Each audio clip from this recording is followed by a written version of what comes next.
काली नजर। माँ, माँ। अरे क्या माँ माँ कर रहा है? बकरी का बच्चा है क्या?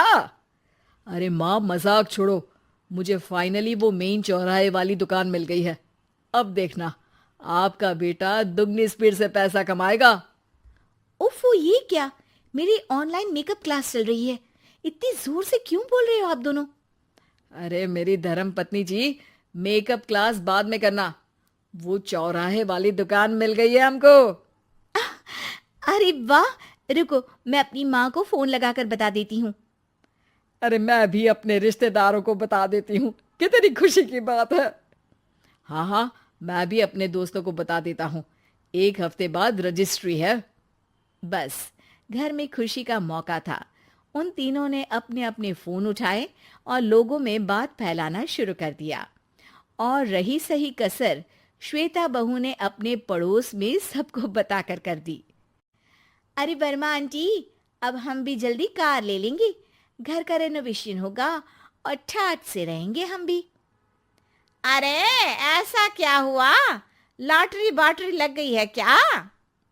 अरे, इस बार चौराहे वाली मॉल में हमको भी दुकान मिल गई है। दुकान नंबर 21, जो एकदम चौराहे पर है। अब ग्राहक बढ़ेंगे तो आमदनी भी बढ़ेगी ही ना। अरे वाह, कितनी खुशी की बात है।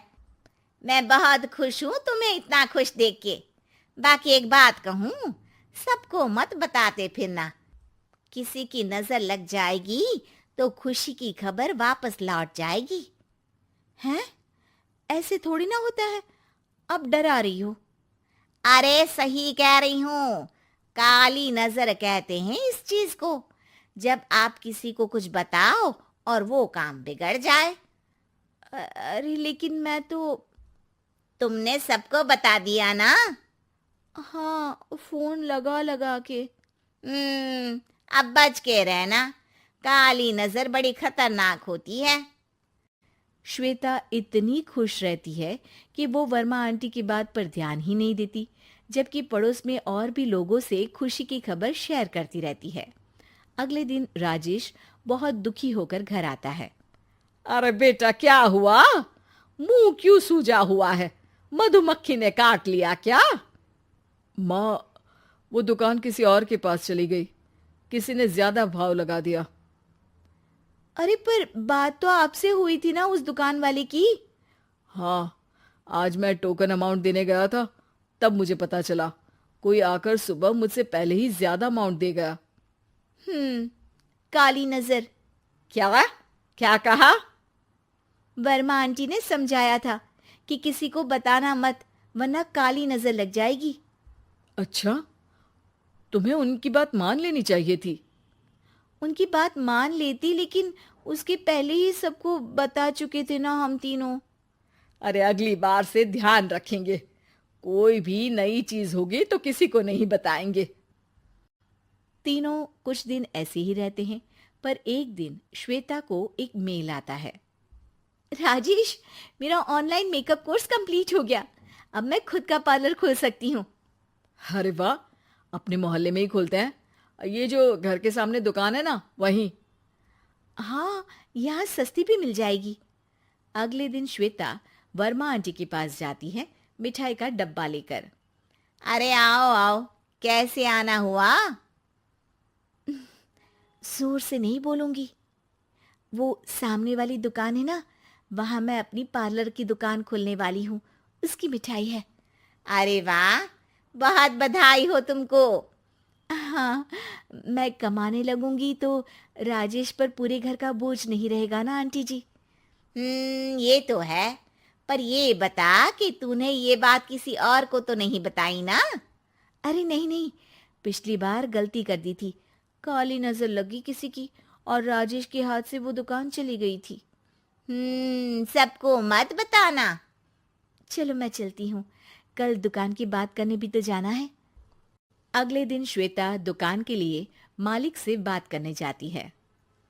अरे लेकिन दुकान तो हम कल रात को ही किसी को दे चुके हैं। कल ही? हाँ, कल ही। 2 दिन बाद कोई यहाँ पार्लर भी खोल लेगा।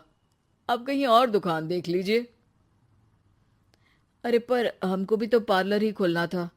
हाँ भाई, एक ही दुकान है, आधी आधी तो नहीं दे सकता ना मैं। राजेश और श्वेता घर पर हताश होकर आ जाते हैं। इस बार तो किसी को बताया भी नहीं था, अब किसकी काली नजर लग सकती है। सुनो, तुमने माँ को बताया था क्या?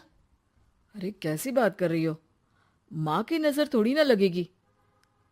पक्का तुमने किसी को नहीं बताया था ना? सिर्फ वर्मा आंटी को बताया था, उन्होंने ही मुझे किसी को नहीं बताने को कहा। अरे यार, तुम भी सही हो, मेरी माँ को नहीं बताने को कह रही हो, पर वर्मा आंटी को बताना तुम्हें जरूरी लगा। अरे वर्मा आंटी ने ही तो काली नजर के बारे में बताया था ना, वो हमेशा हमारा भला ही तो चाहती है। मेरी माँ भी हमारा भला ही चाहती है। अरे पर चिल्ला क्यों रहे हो, बात नहीं कर सकते क्या आराम से? नहीं आता वो आराम से बात करना, और करना भी नहीं चाहता हूं मैं। दुकान जाने का दुख गुस्से में बदल गया था और राजेश और श्वेता में बात बंद हो गई थी। 2 दिन बाद मोहल्ले में पार्लर का इनॉग्रेशन हुआ, जिसमें मोहल्ले के सभी लोगों को बुलाया गया, पर श्वेता, राजेश और माँ नहीं जाते। माँ, अंदर आ जाओ, क्या देख रही हो? अरे नया पार्लर देख रही हूं अपने आंगन से।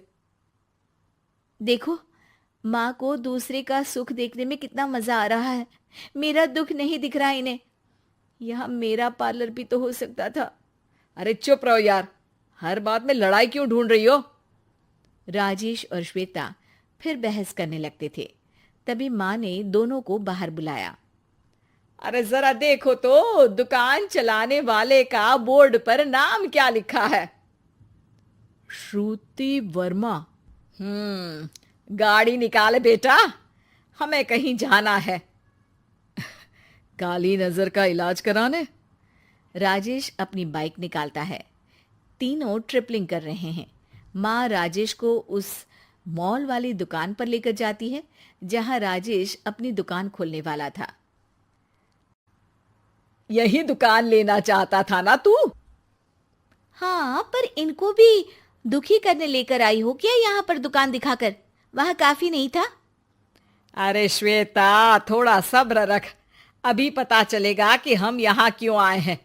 बता, इस दुकान चलाने वाले का नाम क्या है? अनुपम वर्मा। कुछ समझ में आया?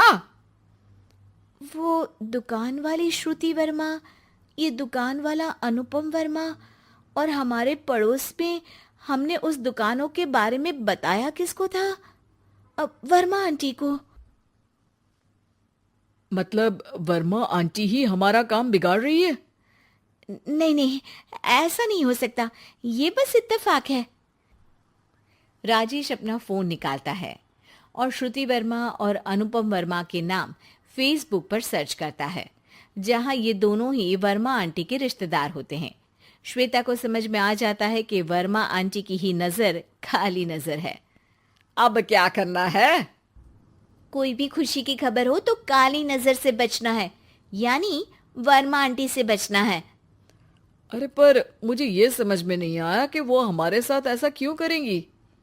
अरे बेटा, एक सीख है, दूर के आदमी को आपकी तरक्की से कम परेशानी होगी, पड़ोसी को ज्यादा। दोनों माँ की बात में हामी भरते हैं और अगला काम चुपचाप करने की कसम खाते हैं।